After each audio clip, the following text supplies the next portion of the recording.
विधानसभा क्षेत्र के वार्ड 14 में आयोजित 19वें मंडल में वार्ड में आदरणीय श्रीमान इस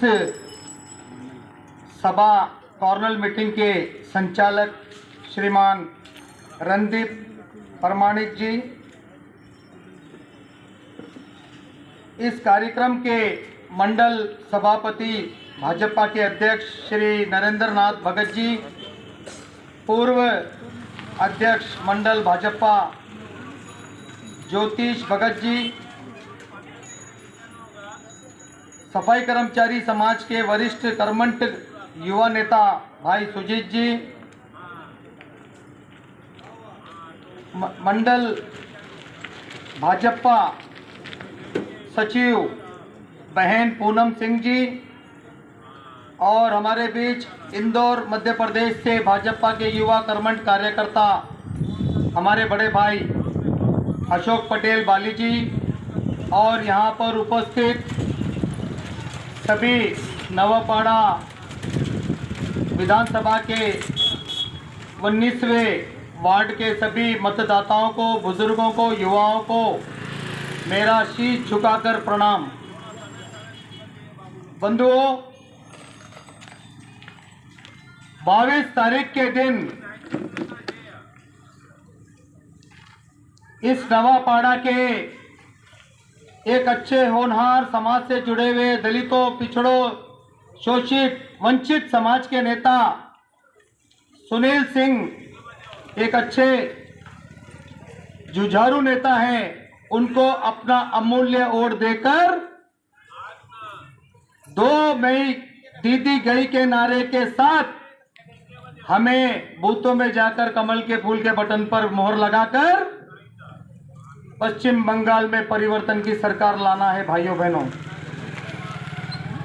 हमने जैसे अशोक पटेल जी ने कहा,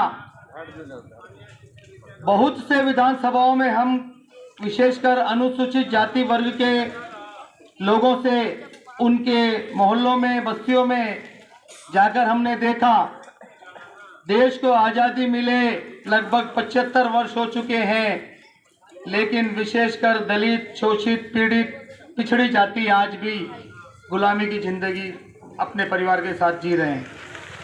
ये शर्म की बात है। भारतीय जनता पार्टी नरेंद्र मोदी जी की ऐसी कल्याणकारी योजनाएं हैं, जैसे जन धन योजना, हमारी गरीब महिलाओं को उज्ज्वल योजना के तहत मुफ्त गैस दी जाती है। उस मुफ्त गैस से भी हमारी महिलाएं, माताएं इस सेवा का लाभ नहीं उठा पाई, उससे भी हम वंचित हैं। सफाई कर्मचारी विवश है, नगर निगमों में 3-3 हजार वेतन में काम कर रहे हैं, उनको मिनिमम वेजेस नहीं मिलता, उनको ईएसआई कार्ड नहीं मिलता, हेल्थ कार्ड, उनके बच्चों को एक अच्छा सरकारी स्कूल में भी अगर मिड डे मील की अगर हम बात करें, वो भी हमने कई लोगों से पूछा कि वो उससे भी वंचित है। मैं आपको, जहाँ तक मेरी आवाज़ उन माता बहनों को, बुजुर्गों को, युवाओं को जा रही है, मैं उनसे हाथ जोड़कर भाजपा की ओर से प्रार्थना करता हूँ और अपील करता हूँ। 15 अगस्त 1947 को देश तो आज़ाद हो गया, 75 वर्ष हम मनाने भी जा रहे हैं, लेकिन पश्चिम बंगाल आज भी गुलामी की जिंदगी जी रहा है। 34 वर्ष वाम दल ने राज किया, 10 वर्ष दीदी ने राज किया, लेकिन क्या मिला? देश के संवैधानिक पद पर बैठे आप ही की जनता से चुने हुए मुख्यमंत्री जी आज केवल अपने परिवार में सीमित हो गए। भतीजा बुआ की यह पार्टी, एक तरफ माँ बेटे की कांग्रेस पार्टी, एक तरफ बाप बेटे की मुलायम सिंह की पार्टी, ये परिवारवाद पार्टी बन के सीमित रह गई। केवल भारतीय जनता पार्टी एक ऐसी पार्टी है बंधुओं,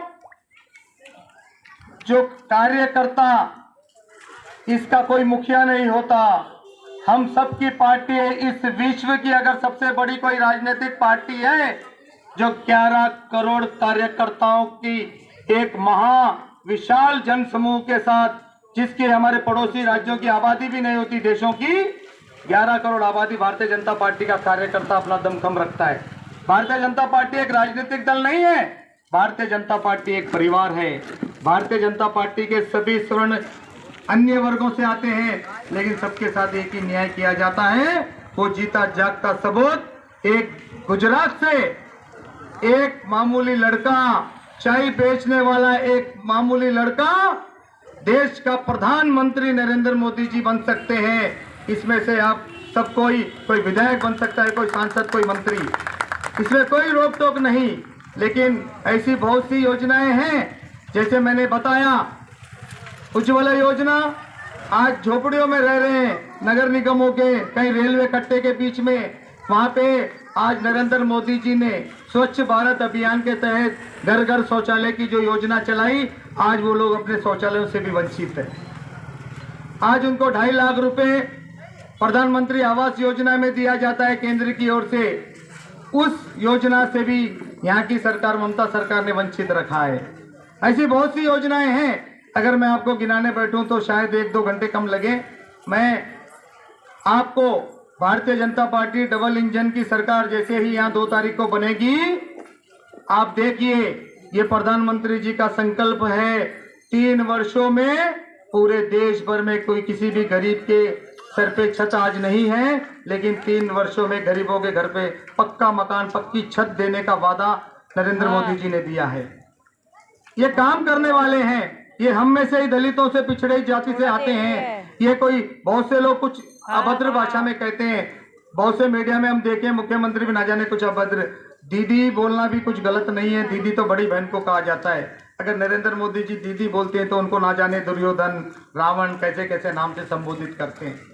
किस स्तर पर राजनीति गिर चुकी है केवल सत्ता के मोह के लिए। मैं आपसे सभी इस वार्ड के 19 वार्ड के सभी मतदाताओं से, विशेषकर जो पहली बार अपना मत देने जाएंगे, वोट देने जाएंगे, आप एक क्रांति ला दीजिए। मैं आपको आश्वासन देता हूं इस मंच से, भारतीय जनता पार्टी की सरकार जैसे ही यहाँ 2 तारीख के बाद निश्चित है, वो तो बन ही गई है, केवल औपचारिकताएं रह गई है, औपचारिकताएं रह गई है। अभी तक लगभग 68 से 70 सीटें भाजपा की, ये लगभग 3-4 चरणों में चुनाव हुए हैं, 65 से 70 सीटें बीजेपी जीत रही है। ये आगाज हो गया है। भारतीय जनता पार्टी चाहे कोई भी मुख्यमंत्री बनो, मुख्यमंत्री आप ही के बीच का व्यक्ति बनेगा, इसी बांग्ला का बनेगा, इसी प्रदेश का बनेगा। लेकिन कुछ जगहों पे हमने देखा है कुछ भेदभाव है यहाँ, हिंदी भाषा भाषी और बंगाली भाषा भाषी, ऐसा भेदभाव होना नहीं चाहिए। हिंदी भाषा भाषी भी इस देश के निवासी है, इस प्रदेश के निवासी है, और हमारे बांग्ला भाई भी इसी प्रदेश के, इसी देश के निवासी है। ये अंतर किसने किया है? ये अंतर वाम दलों ने और विशेषकर ममता दीदी ने किया है। ये सबको केवल अपना वोट पाने के लिए अपना विकास, भारतीय जनता पार्टी सबका साथ, सबका विकास और सबके विश्वास के संकल्प के साथ आगे बढ़ रही है।